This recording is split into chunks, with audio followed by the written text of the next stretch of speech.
सकट चौथ या तिल चौथ का व्रत किस प्रकार करना चाहिए जिससे आपको उस व्रत का पूरा फल मिले और आपकी सभी मनोकामनाएं पूर्ण हो जाएं। सकट चौथ या इसे हम तिल चौथ भी कहते हैं और अब की बार इस जो व्रत है 31 जनवरी को आपको रखना है। आपको पूरी जानकारी यहाँ पर धर्मशास्त्रों के अनुसार ही दी जाएगी।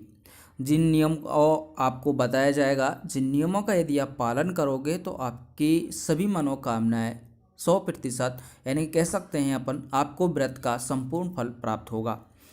तो आपको करना क्या है, सर्वप्रथम यानी कि 31 जनवरी को सुबह जल्दी आपको स्नान आदि से निवृत्त हो लेना है और स्नान आदि से निवृत्त होने के बाद आपको भगवान गणेश की जो मूर्ति है उसके सामने यानी कि व्रत का आपको संकल्प लेना है। व्रत का संकल्प लेना बहुत ही ज़रूरी होता है। ऐसा नहीं है कि आप बिना संकल्प के जो व्रत करते हैं और उसकी पूजा अर्चना करते हैं तो आपको फल यानी कि आपने व्रत रखा है या नहीं रखा है ये किसी को पता नहीं होता है। इसलिए आप लोग संकल्प ज़रूर लें। अब संकल्प का क्या तरीका है हम आपको बता देते हैं। और यदि व्रत से संबंधित आपको कुछ बातें पूछनी है तो आप कमेंट कर भी पूछ सकते हैं, हम आपको ज़रूर रिप्लाई करेंगे। संकल्प लेने के लिए क्या है, आपको करना क्या है, मैं आपको जो बातें बता रहा हूँ वो आप लोग ध्यान से देखें। मैं आपको जो बता रहा हूँ इसमें कि आपको भगवान गणेश की मूर्ति यदि आपके घर में है तो उसको भी आप लोग स्वच्छ जल से यानी कि अपन कह सकते हैं यदि गंगा जल है तो और भी अच्छा है, नहीं तो आप लोग स्वच्छ जल से उसको स्नान कराएं और स्नान कराने के बाद आप लोग दीप जलाएं। दीप जलाने के बाद आप लोग भगवान गणेश को जो तिलक किया जाता है ये भी आपको बता देता हूँ। जो तिलक किया जाता है वो लाल सिंदूर से किया जाता है। तो आपको दीप बत्ती जलाकर उनके सामने अपने हाथ में अक्षत लेने, अक्षत यानी कि चावल लेने हैं और चावल लेकर और जल लेकर हाथ में भगवान गणेश के सामने आप लोग संकल्प लें। और किस प्रकार संकल्प लिया जाता है कि हे भगवान श्री गणेश, मैं आपको साक्षी मानकर आज सकट चौथ या तिल चौथ का व्रत अपने परिवार की सुख संपत्ति सुख शांति के लिए अपनी मनोकामनाएं जो हैं उनको आप बताएं उसके लिए कर रही हूं। आपकी कृपा से ये व्रत पूर्ण रूप से सफल हो और जो आपने थोड़ा सा जल या अक्षत चावल हाथ में लिए उन्हें भगवान श्री गणेश को अर्पित कर दें और चौथ माता को मन ही मन आप लोग नमन करें। तो ये है आपके लिए संकल्प लेने का तरीका साधारण सा। इसके बाद आपका व्रत है जो चालू हो जाता है और ध्यान रखें आप लोग दिन भर भगवान श्री गणेश के मंत्र का जाप करें, श्री गणेशाय नमः, और मन में किसी भी प्रकार की जो ग्लानि है, द्वेष भावनाएं वो ना लेकर आएँ। आपको 100% व्रत का फल मिलेगा।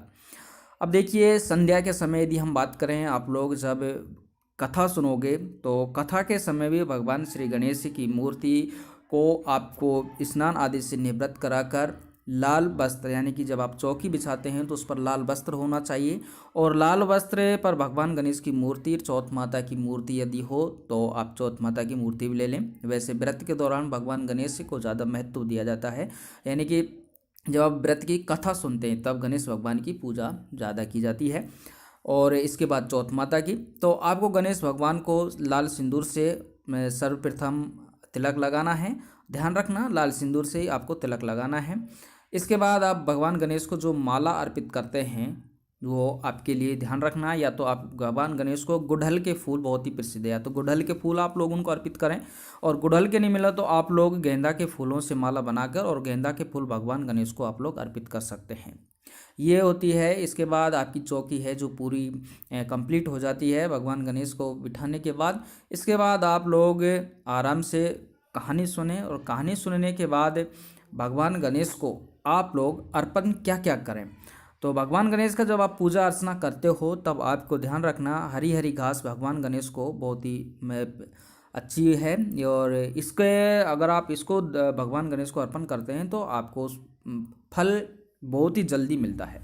दूसरा, आपके परिवार के सभी संकटों और कष्टों का अंत हो जाता है।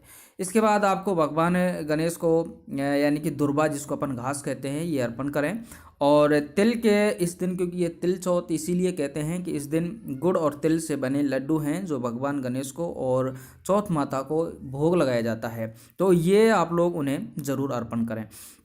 इसके बाद पूजा के दौरान ऐसी कौन सी गलती हैं जो आपको नहीं करनी है, इनका ध्यान रखना है कि पूजा के दौरान ऐसी कौन सी गलतियां हैं जिनके करने से हमें व्रत का फल नहीं मिलता है। और आप लोग सभी जानते हैं दिन भर हम भूखे रहते हैं और उसके बाद यदि व्रत का फल नहीं मिलता है तो कितना दुख होता है।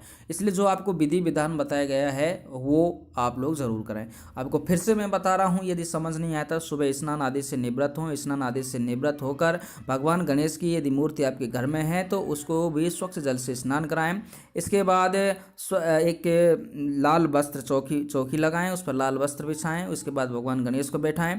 इसके बाद गणेश भगवान के सिंदूर से तिलक करें। तिलक करने के बाद आपको करना क्या है, यानी कि जो माला है वो गणेश भगवान को अर्पण करें, फूल उनके चरणों में। ध्यान रखना गढ़ल और गुड़हल या फिर गेंदा के जो फूल हैं वही अर्पण करें।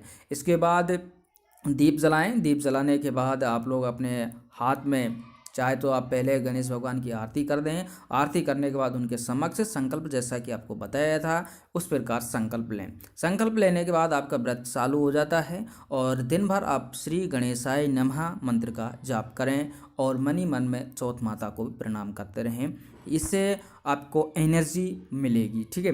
इसके बाद हम बात करते हैं कि व्रत के दौरान आपको कौन कौन सी गलतियां नहीं करनी है। और यही जो प्रोसेस है आपको शाम को भी करना है। शाम को सभी महिलाएं इकट्ठी होकर जो व्रत की कथा सुनती हैं तो उसमें ध्यान रखना, जो आप चौकी बिछाएं चौकी पर लाल वस्त्र होना चाहिए। और अधिकतर मिट्टी का जो गणेश भगवान आप बनाते हैं उस मिट्टी के गणेश पर आपको जो कलाई डोरा है वो बांधना है। तिलक आपको सिंदूर उसी से करना है। और उस पर भी सर्वप्रथम जैसे आप कोई मिट्टी लेकर आते हैं उसका गणेश बनाते हैं तो उस पर भी आप लोग गंगा जल का छिड़काव जरूर करें। उसके बाद उसका जनेऊ धारण कर दें। जनेऊ धारण यदि नहीं करते तो उस पर कलाई डोरा आप लोग लगा दें।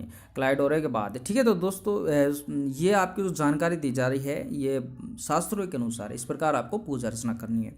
अब व्रत के दौरान या पूजा के दौरान आपको क्या क्या नहीं करना है, वो जो गलतियां आपको कौन सी नहीं करनी है, सबसे पहले मैं आपको बता देता हूँ। ये जो आप फूल देख रहे हैं ये फूल भूल से भी आपको गणेश भगवान पर नहीं अर्पित करने हैं, क्योंकि ये जो फूल है इसका नाम मैं आपको बता देता हूँ। ये जो, क्योंकि शिव परिवार के लिए इनको केतकी का फूल कहा जाता है। आपको पूरी जानकारी दी जा रही है।